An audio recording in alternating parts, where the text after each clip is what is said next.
Então, hoje nós vamos começar a nossa quarta aula de concepções e princípios da educação do campo. E a ideia um pouco é a gente discutir agora, a partir do que a gente discutiu na primeira, na segunda, na terceira aula, a gente discutir o que baliza, o que sustenta, quais são as ideias, quais são os princípios que sustentam a educação do campo, ou seja, quais são as ideias basilares da educação do campo. Então, nessa aula de hoje, a ideia é a gente refletir um pouquinho sobre esses princípios que norteiam a educação do campo. A partir desses princípios, a gente pensar, então, como a gente faz o trabalho pedagógico nas escolas do campo. Então, vamos começar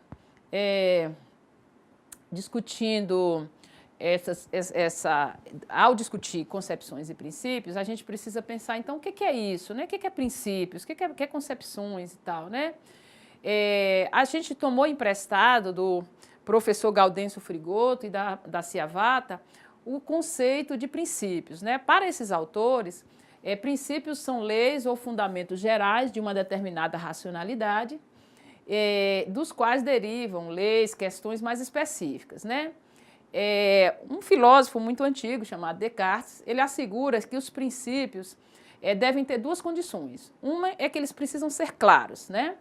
E evidentes, que nenhuma não possa deixar margem para dúvidas, né? Ou seja, as pessoas têm que compreender o que é o princípio de tal forma para que ele possa chegar em qualquer lugar e as pessoas ter clareza por onde caminhar, né? E a outra coisa é que, para ele, o princípio ele é basilar, porque o princípio ele pode subsidiar, nós poderíamos dizer, outras coisas, né? Então, você tem o princípio da educação do campo e dos princípios, você pode pensar a questão metodológica, pode pensar as outras questões pedagógicas e por aí vai. Então, de posse desse debate, do que chamam de concepções e princípios da educação do campo, de concepções e princípios de uma forma geral, do seu conceito filosófico, é importante a gente pensar, então, o que na educação do campo a gente chama de concepções e princípios. Bom, concepções e princípios na educação do campo é um conjunto de conceitos e ideias, né, que norteiam as ações do movimento por uma educação do campo. É importante a gente lembrar que que na aula anterior, quando a gente falava do movimento por uma educação do campo, do histórico por uma educação do campo, dos debates que nortearam a educação do campo lá em 98, quando foi realizada a primeira conferência, a articulação de todos os movimentos sociais, naquela conferência e nos debates que se seguiram posteriormente, o movimento foi tomando como base, então, e refutando aquilo que norteava a educação rural.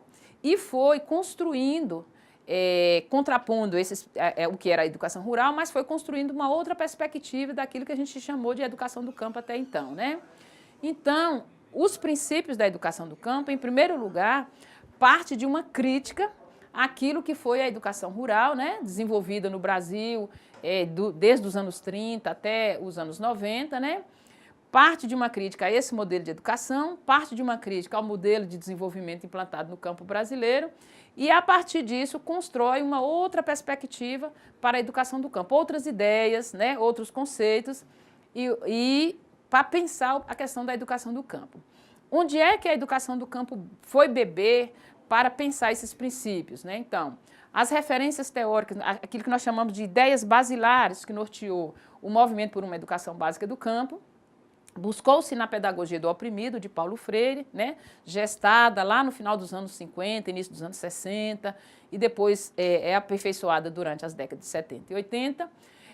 O movimento por uma educação básica do campo bebeu também nas fontes teóricas da pedagogia socialista, né, construída a partir da Revolução Russa, né, todo aquele legado construído pelos pedagogos russos e tal.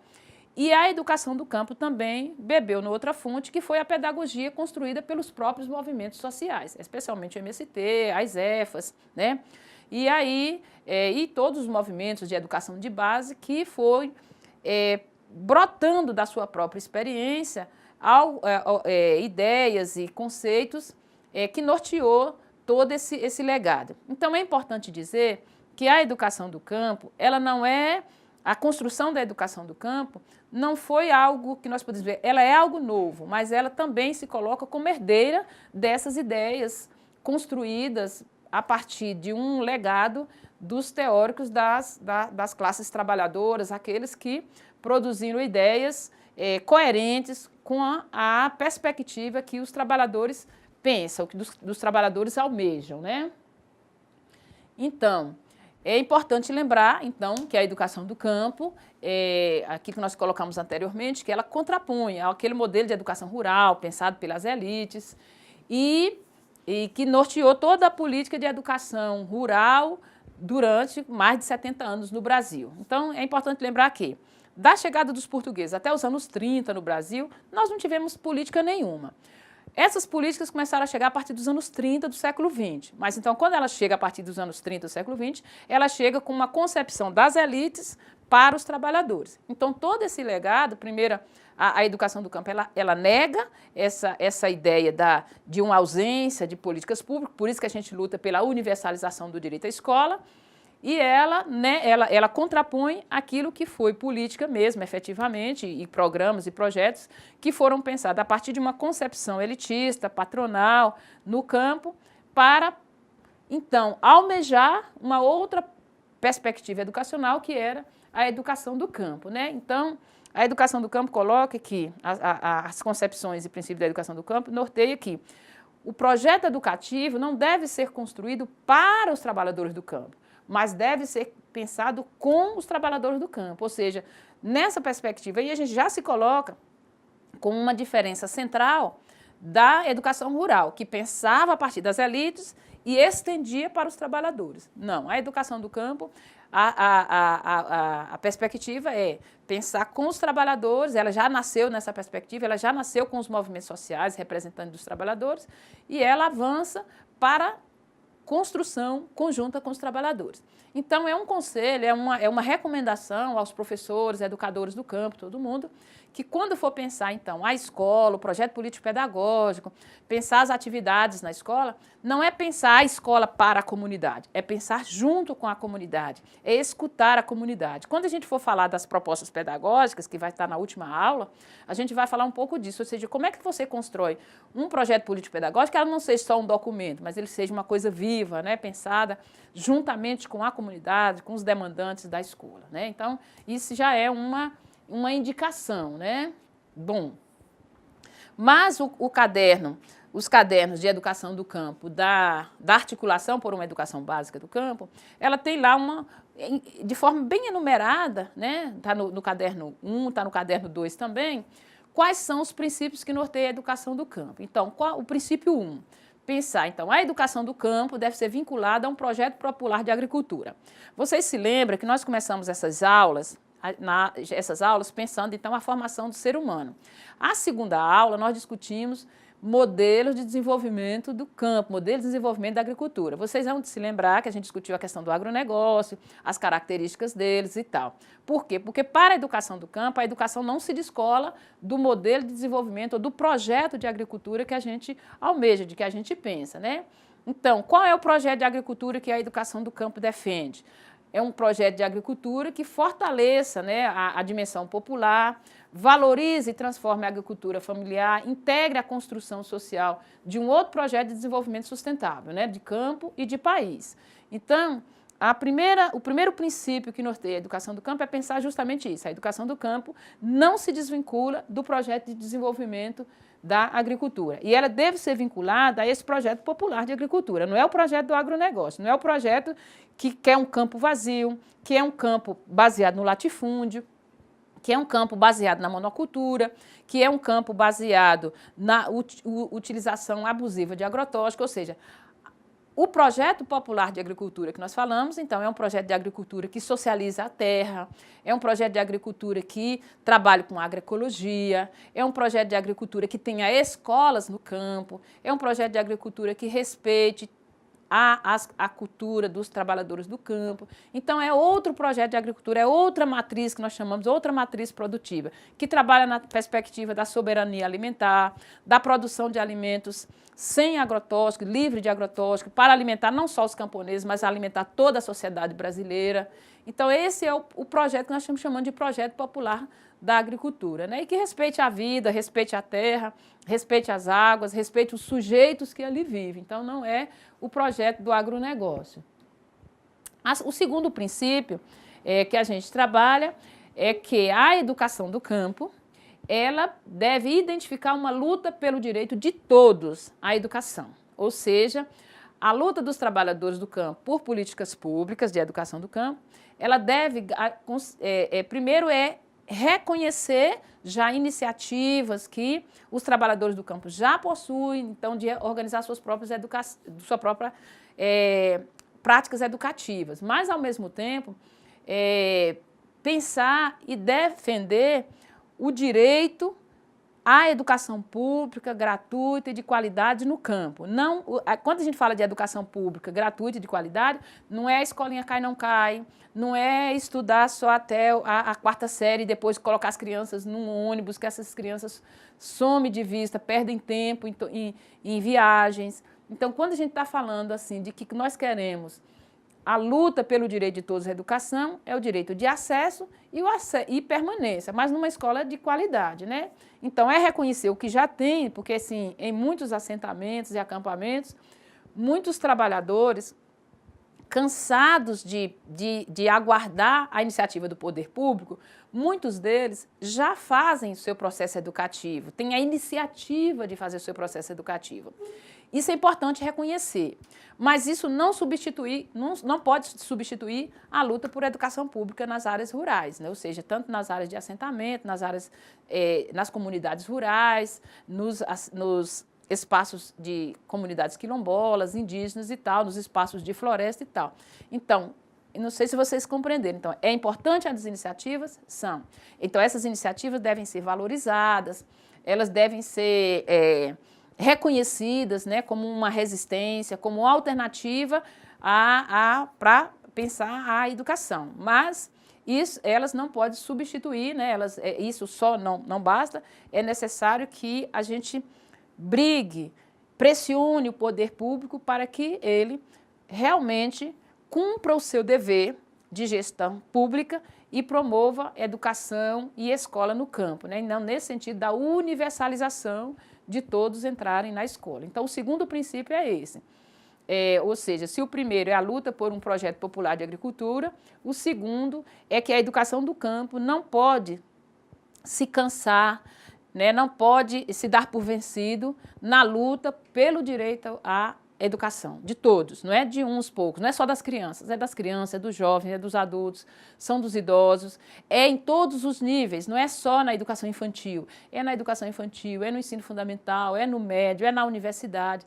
Então, a nossa briga, ela ainda, como nós tivemos muitos anos de ausências do poder público na educação do campo, então nós temos para frente muitas lutas ainda para serem travadas, né, para que esse direito à universalização da educação se contrapõe. Então, nós não podemos nunca nos dar por vencido ou dizer que nossa luta está concluída. Nossa luta ainda é muito infinita, ela ainda tem muitas batalhas pela frente, né, para a gente fazer, se a gente quer pensar esse princípio da educação do campo. O terceiro princípio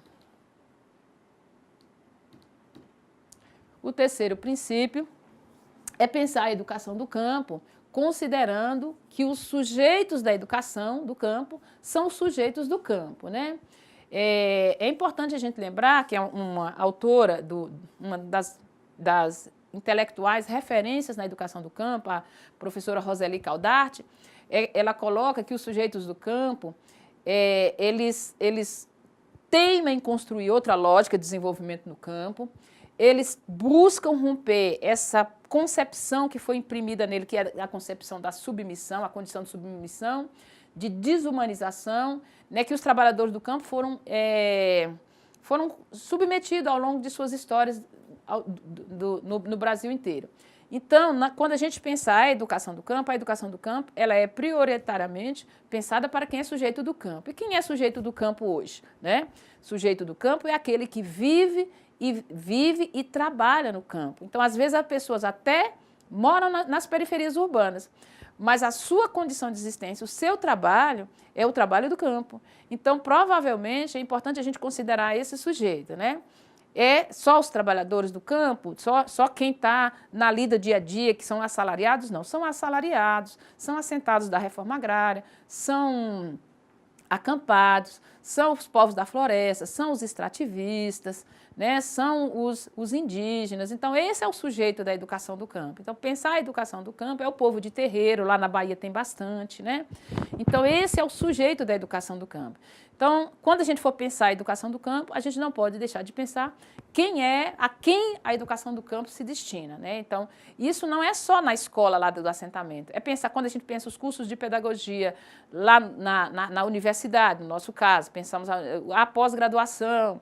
Então, quem são os sujeitos, né? Por isso que tem algumas condições para quem vive e trabalha no campo. Então, por exemplo, tipo um curso de pedagogia que a gente fala, olha, nós temos uma questão que é a questão da alternância. Então, a universidade que a gente trabalha durante toda a sua vida, como é que ela funciona? Ela funciona todos os dias. Ela não quer saber se você vem da comunidade A ou da comunidade B. Todo dia ela cobra presença, ela cobra horário, ela cobra tudo. Bom, mas na educação do campo pode ser assim? Então, se nós temos um curso para atender os sujeitos do campo, nós precisamos pensar qual é a condição desse sujeito vir na escola todo dia. Ele pode vir? Se ele não pode vir à escola todo dia, nós precisamos nos organizar. É por isso que a pedagogia da alternância é uma saída que foi encontrada na educação do campo para atender, no caso nosso das universidades, os sujeitos do campo. E tem outras possibilidades também de pensar a educação do campo para quem é sujeito do campo, né? O quarto princípio é pensar a educação do campo vinculada às lutas sociais. Com o crescimento quando a educação do campo começou lá nos anos 90 e tal, era muito próximo entre aqueles que queriam a educação do campo, que eram os trabalhadores do campo, organizados em seus movimentos e tal.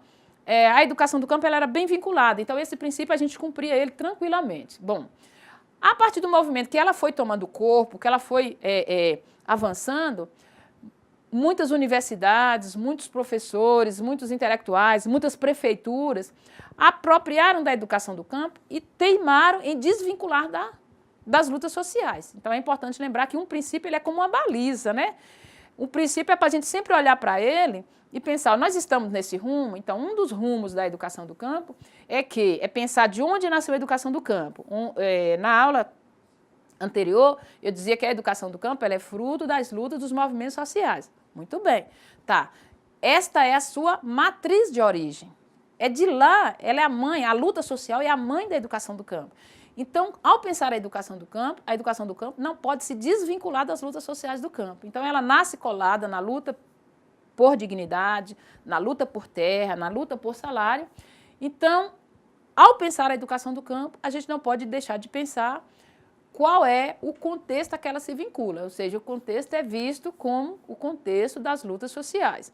Então, aquele que pensa que almeja pegar a educação do campo apenas a partir da escola, sem levar em conta as lutas sociais, está indo contra um princípio construído coletivamente para a educação do campo. Então, a educação do campo, nesse contexto, ela é vista como esse elemento estratégico para contribuir no processo de transformação social das comunidades do campo e das lutas sociais do campo. Tá. O quinto princípio, a pergunta é, a educação do campo se faz no diálogo entre os diferentes sujeitos das lutas sociais.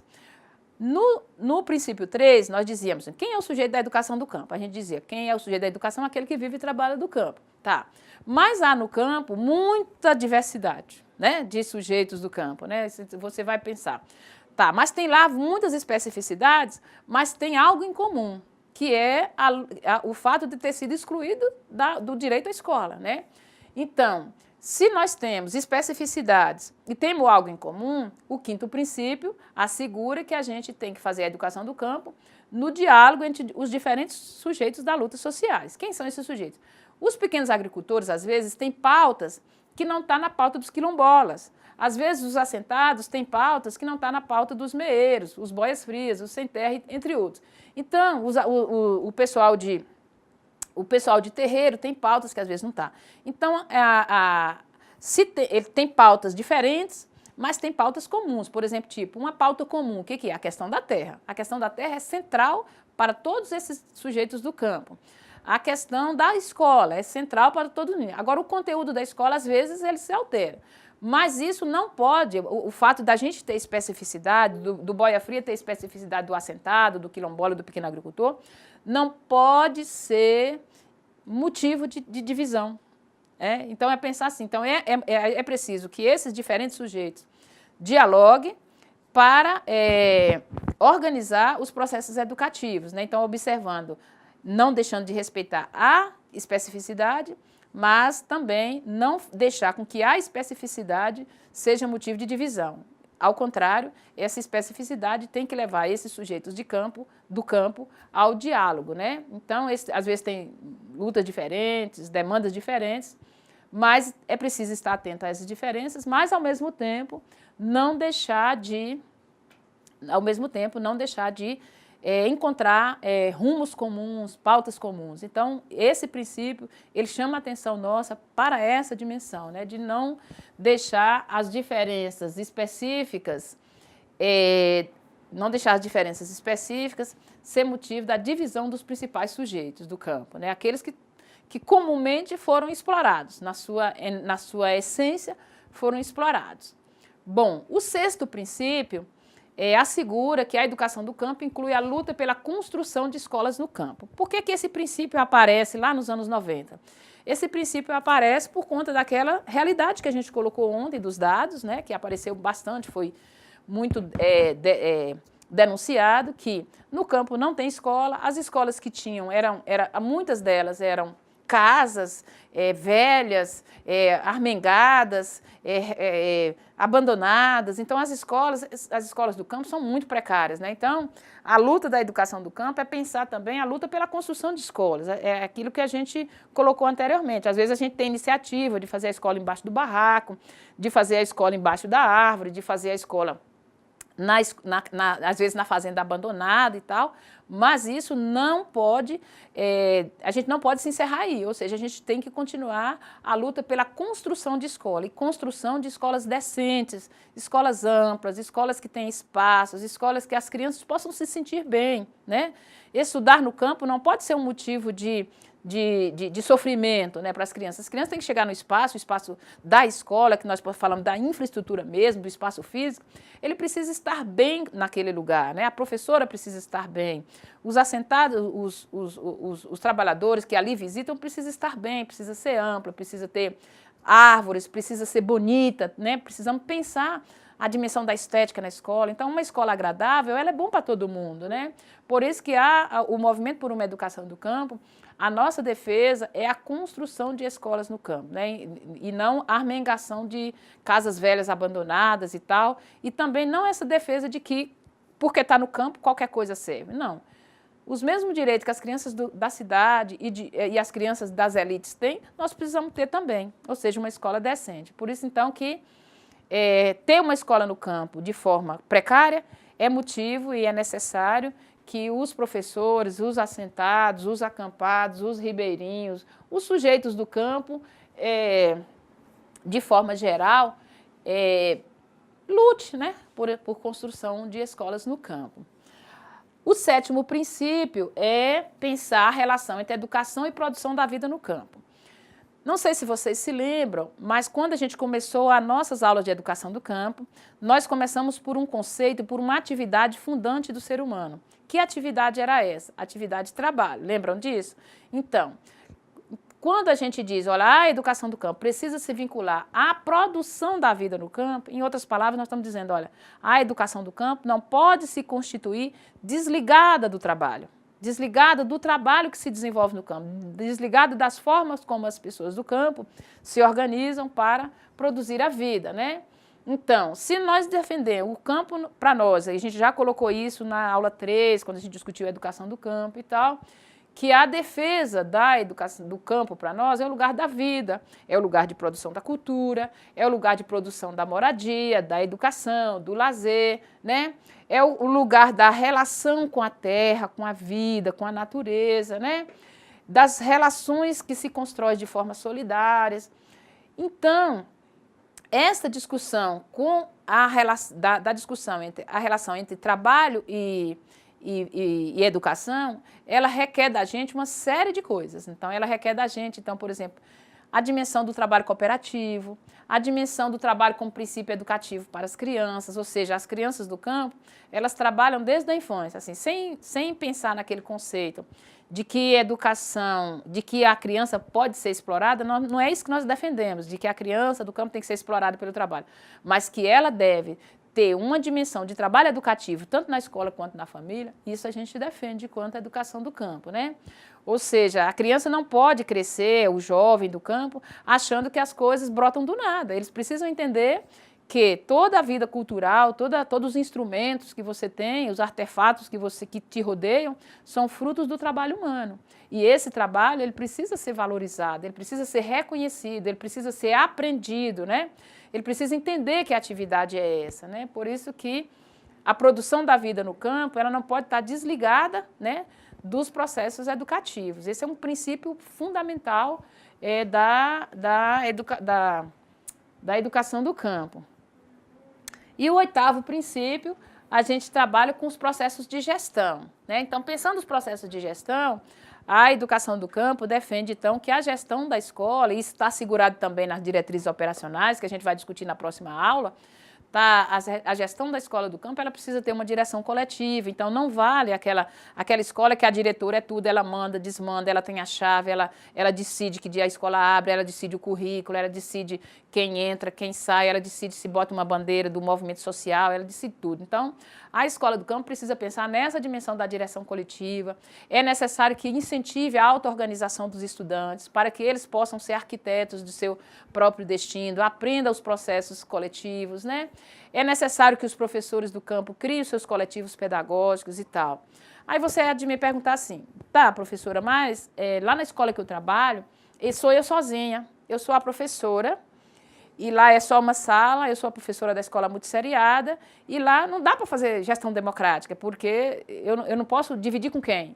Aí eu vou dizer para você, você vai dividir com a direção da escola, com os estudantes, com a família, com os pais, você vai dividir com os coletivos pedagógicos, é claro, respeitando as especificidades e as tarefas de cada um.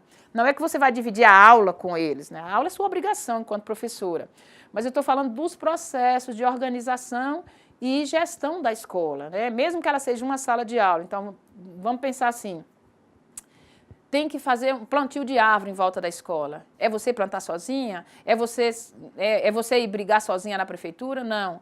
Principalmente quem trabalha sozinho na escola, que só tem uma sala, ou que só tem 2 salas e tal, esse professor é o que mais precisa da gestão coletiva. E quando nós estamos falando de gestão coletiva, que nós não estamos falando de botar um diretor, um secretário, uma coisa que não, nós estamos dizendo que você tem que partilhar, né, com os sujeitos, né, os estudantes e as famílias e outros professores, se houver funcionários e tal, é preciso criar um grande coletivo para encaminhar os processos da escola. Não dá para ser só assim.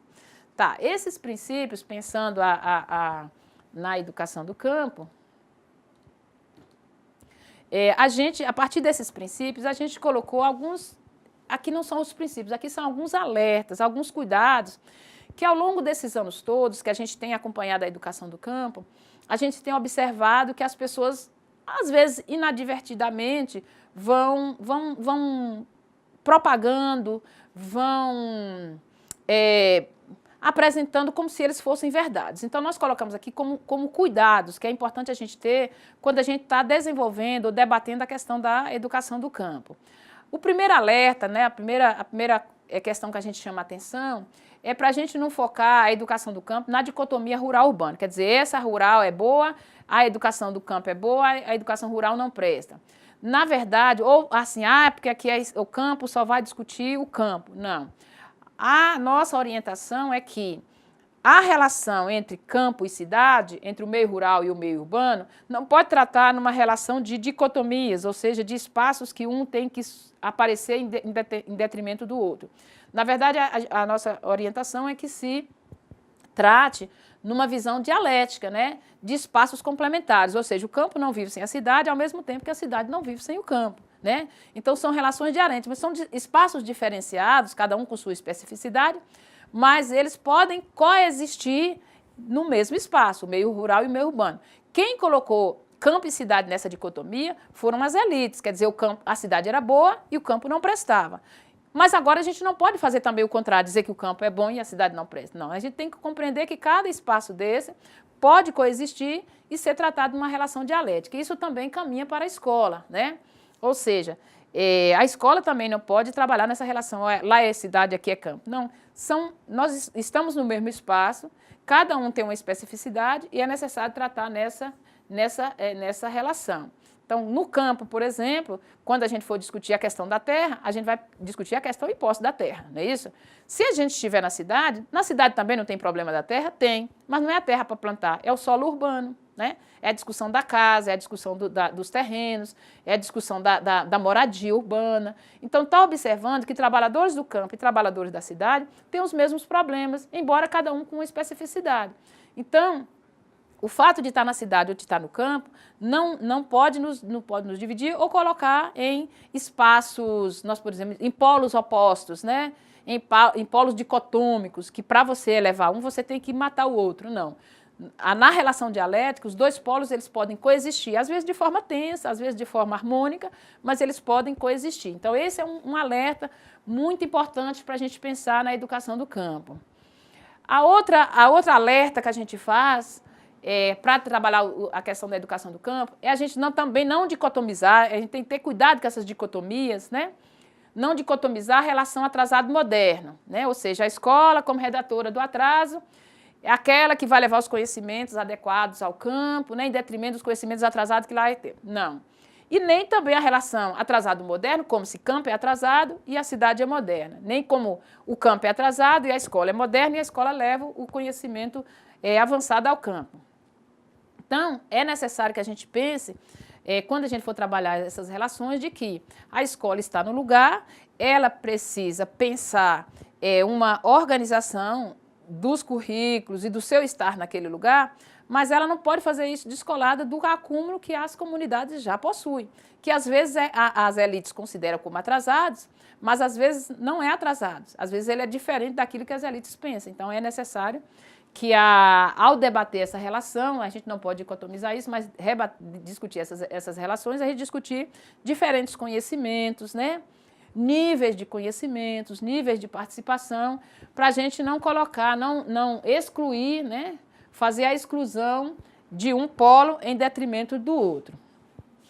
O outro alerta que a gente faz, que é importante, é o diálogo e a possibilidade de articulação para inserção nas redes públicas de educação, mesmo com todas as contradições existentes. Não sei se vocês se lembram, quando a gente falava dos princípios, aqui um pouquinho anteriormente, a gente falava assim, que um dos princípios da educação do campo é a gente lutar por escolas públicas, mesmo que a gente tenha iniciativas, né? Então, esse alerta aqui é um pouco isso. Muitos movimentos sociais, assim, naquela vontade de fazer a escola do seu jeito, da sua forma, às vezes, eles não querem a escola pública lá no campo, porque a escola pública tem que vir a professora concursada, porque a escola pública ela tem a ingerência da prefeitura, porque a escola pública tem que cumprir todas as prerrogativas dos 200 dias letivos, ou seja, tem uma série de requisitos para a escola ser pública. Então, muitos movimentos sociais querem fazer ao seu bel prazer sem essas questões. Bom, se ele quer fazer da forma com os movimentos sociais, ela não... É importante fazer, mas é importante lembrar que uma criança, quando vai para a escola, ela precisa de vida escolar. E hoje não tem como no sistema ter vida escolar fora do sistema público. Então, é necessário que no sistema público a gente brigue pelo sistema público de educação nos assentamentos, nos acampamentos, nas comunidades rurais, nas áreas ribeirinhas, nas áreas de reservas extrativistas e tal, que a gente brigue pela escola pública como um direito das crianças, como direito dos jovens, como direito dos adultos. E, além do mais, todos esses cidadãos que estão nos espaços rurais pagam impostos. Ele paga o Estado brasileiro para o Estado brasileiro gerir seu recurso. E como é que ele não vai querer a escola pública? A escola pública é uma forma de devolução. Então, a nossa briga pela escola pública é justamente essa, ou seja, o Estado tem que cumprir seu papel, porque o dinheiro que o Estado gere não é dele. Não é do prefeito, não é do presidente, não é do governador, é do povo. Então, o povo precisa compreender esse seu direito à educação, esse seu direito à saúde nos espaços rurais, esse seu direito a espaços de lazer nos espaços rurais, ou seja, o espaço rural ele tem que chegar aos mesmos serviços que chegam nos espaços urbanos. A gente não pode querer, não dizer, não, eu não quero. A gente precisa querer e organizar da forma que a gente acha que deve, mas ela não pode estar fora, assim, no sistema público.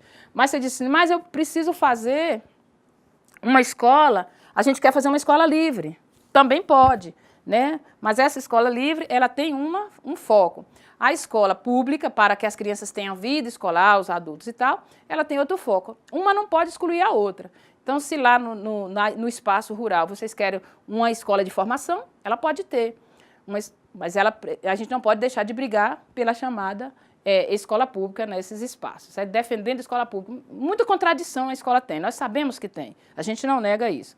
Mas a gente briga por ela como esse direito que os sujeitos do campo têm, tá certo? Bom,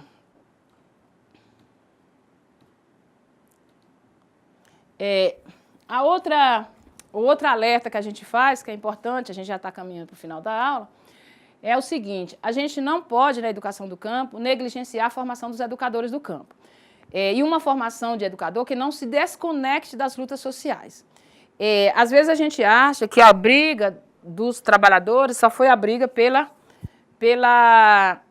estrutura da escola. Não. A luta não termina com a construção da escola. O processo de formação dos educadores ele é fundamental para a gente pensar a formação das crianças. É importante lembrar que o professor ele fica com essas crianças grande parte de sua vida. Ele forma uma geração de crianças. Então, um educador desconectado das lutas sociais, desconectado das perspectivas dos trabalhadores do campo, ele faz um estrago na vida das crianças, ele faz um estrago na luta social, ele faz um estrago na comunidade, né? Em outros tempos históricos, muitos professores iam para as áreas de assentamento, para as áreas rurais, e levava o tempo inteiro dizendo, estude para vocês ir para a cidade, estude para vocês ser alguém na vida. Quer dizer, o pai da criança, que é um camponês, é alguém na vida, e a professora, numa tacada dessa, ela já desmonta o que é o pai da criança. Então a criança vai começar a ter vergonha do seu pai, quer dizer, seu pai não é alguém na vida, aquilo que o professor afirma, né? Então tenha cuidado, e a formação do professor, ela é fundamental, e é uma formação que ajuda esse professor, além da competência técnica, né, de ensinar bem, de fazer boa alfabetização, de ensinar boa escrita, de ensinar os conteúdos ricos os conteúdos ricos e plenos, e científicos e tal, e o professor tem que ter essa competência, que provavelmente ele já aprende lá na sua formação universitária, na sua formação inicial, mas também ele precisa fazer uma formação política também, ele tem que ter uma formação técnica e uma formação política. Não dá para a gente entregar a formação das crianças do campo na mão de qualquer um, na mão daqueles que ensinem as crianças, não, vocês têm que usar defensiva agrícola, que não esteja atento à questão das lutas sociais, que não esteja atento à questão do uso abusivo de agrotóxicos, não esteja atento à destruição da natureza, que não esteja atento aos problemas que a comunidade enfrenta. Então, o professor do campo ele precisa estar atento a essas coisas. Por isso que o processo de formação, que às vezes a universidade não dá, é necessário que as próprias comunidades rurais comecem a fazer esse processo. Isso não pode negligenciar isso. Então, nesses processos formativos, é sempre bom a gente pensar, olha, qual o tipo de ser humano que a gente quer formar? Bom, se a gente quer formar um ser subserviente, a gente não precisa a gente preocupar, né? A educação rural já fez isso, ou seja, formar aquele ser que sempre diz sim, senhor, né? A educação rural já fez ao longo da vida. Se a gente pensa em construir, então, um ser humano que construa um projeto histórico diferente, então é necessário que a gente invista na formação dos educadores. E aqui nós estamos considerando educador tanto o professor, quanto aqueles outros que fazem também trabalho educativo nos assentamentos, nas comunidades rurais, nos acampamentos, enfim, nas áreas rurais, tá certo? E é importante a gente não esquecer, nunca, assim, o último alerta que a gente diz assim, olha, a educação do campo, ela é uma conquista dos movimentos sociais, ela é uma conquista das lutas sociais, movimentos sindicais, movimentos sociais, movimentos extrativistas e tal. Então, essas lutas sociais, elas não podem ser ignoradas na formação dos educadores. Elas precisam estar presentes, né, na formação dos educadores. É aquilo que a gente discutiu desde a primeira aula. A formação do educador, a escola, a educação, ela não pode se desconectar da vida, ela não pode desconectar da luta social. Ela precisa estar profundamente ligada à vida social. Bom, finalizando agora, então, as concepções e princípios, na próxima aula, nós vamos discutir a questão da legislação da educação do campo. Então, a gente vai discutir a partir das diretrizes operacionais de 2002, a gente vai discutir a partir do decreto de 2008, que é uma resolução complementar às diretrizes de 2002, do decreto presidencial também de 2010. Então, essa pequena legislação, a gente vai fazer um resumo e dar um panorama geral do que ela discute. Mas isso não substitui depois vocês estudarem a própria documentação, tá? Então, na outra aula, é importante a gente pensar, a gente vai discutir a questão da legislação. A gente para por aqui, então.